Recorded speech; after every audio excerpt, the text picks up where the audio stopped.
এটা লুটপাটের বাজেট। এই বাজেটকে বাইরে অনেকে বলছে চানাচোর মার্কা বাজেট, যা শুনতে ভালো লাগলেও খেলে পেট খারাপ হয়। ধন্যবাদ আপনাকে। মাননীয় স্পিকার, আপনাকে ধন্যবাদ। আসসালামু আলাইকুম রহমতুল্লাহ।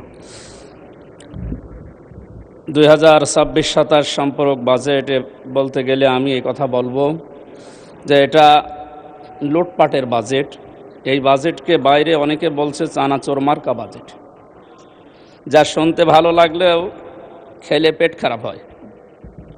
আমি আমার কুষ্টিয়ার 3 আসনের জনগণের পক্ষ থেকে বাজেট সম্পর্কে কিছু আলোচনা এবং প্রস্তাবনা রাখতে চাই মহান সংসদে। মাননীয় স্পিকার, জাতীয় বাজেট একটি দেশের অর্থনৈতিক উন্নয়ন, সামাজিক নিরাপত্তা এবং জনগণের কল্যাণ নিশ্চিত করার অন্যতম প্রধান মাধ্যম।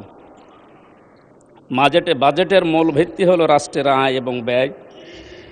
তাই রাষ্ট্রীয় আয় বৃদ্ধির ব্যাপারে যেমন আমাদের সচেষ্ট থাকতে হবে, তেমনি ব্যয়ের ক্ষেত্রেও আরও সজাগ দৃষ্টি রাখা প্রয়োজন। মাননীয় স্পিকার, অতি প্রয়োজনীয় উল্লেখযোগ্য ব্যয়ের খাত চিহ্নিত করে দক্ষ ব্যবস্থাপনার মাধ্যমে জনকল্যাণের স্বার্থে অগ্রাধিকারের ভিত্তিতে যথাযথভাবে ব্যয় করতে হবে, এটাই আমরা মনে করি। রাষ্ট্রের আয় বৃদ্ধির জন্যে কর প্রশাসনের আধুনিকায়ন, কর ফাঁকি রোধ, অর্থ পাচার, রপ্তানি বৃদ্ধি এবং বিনিয়োগ বান্ধব পরিবেশ সৃষ্টি করতে হবে। একই সঙ্গে সাধারণ মানুষের ওপর অতিরিক্ত করের চাপ না বাড়িয়ে রাজস্ব আহরণের নতুন ক্ষেত্র খুঁজে বের করতে হবে। দেশের সবচাইতে বড় গুরুত্বপূর্ণ বিষয় হচ্ছে বেকার সমস্যা। এই বেকার সমস্যা নিরসনে শিল্পায়নের প্রতি বেশি গুরুত্ব দেওয়ার প্রয়োজন। বৈদেশিক রেমিটেন্স বৃদ্ধির প্রতি বিশেষ গুরুত্ব আরোপ করা অধিক প্রয়োজন। মাননীয় স্পিকার, ব্যয়ের ক্ষেত্রে শিক্ষা, স্বাস্থ্য, কৃষি, যোগাযোগ, সামাজিক নিরাপত্তা এবং কর্মসংস্থান খাতকে অগ্রাধিকার প্রদান করতে হবে। মাননীয় স্পিকার, বাংলাদেশ কৃষি নির্ভর একটি দেশ। কৃষিক্ষেত্রে যত উন্নয়ন হবে দেশ তত অর্থ সমৃদ্ধ হবে। এজন্যে কৃষকদের স্বল্প মূল্যে সার, বীজ এবং শুল্ক মুক্ত কৃষি সরঞ্জামাদি সরবরাহ করা প্রয়োজন।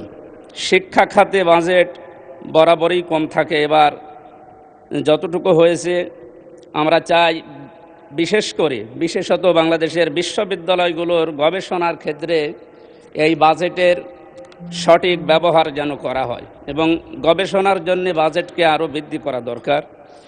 এই বাজেট এত কম যে তা দিয়ে দেশে অর্থনৈতিক সমৃদ্ধিতে তেমন কোনো ইতিবাচক ভূমিকা রাখা সম্ভব হচ্ছে না বলে গবেষকরা জানাচ্ছে। মাননীয় স্পিকার, দেশের সংখ্যাগরিষ্ঠ মুসলিমদের জন্য প্রতিষ্ঠিত মাদ্রাসাগুলো যুগ যুগ ধরে অবহেলিত।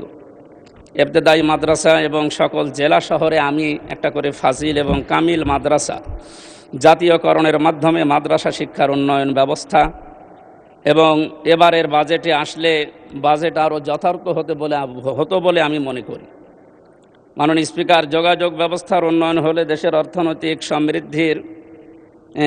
সমৃদ্ধি ঘটবে বলে আমি মনে করি। তাই সারা দেশে রেল যোগাযোগ ব্যবস্থাকে আরও আধুনিকায়ন, উন্নয়ন এবং রেল সম্প্রসারণ করার জন্য জোর দাবি জানাচ্ছি। বিশেষ করে আমার কুষ্টিয়া ঝিনাইদহ এই 45 কিলোমিটার মাঝখানে কুষ্টিয়া ইসলামী বিশ্ববিদ্যালয়, এখানে প্রায় 20 থেকে 22 হাজার ছেলেমেয়েরা লেখাপড়া করে।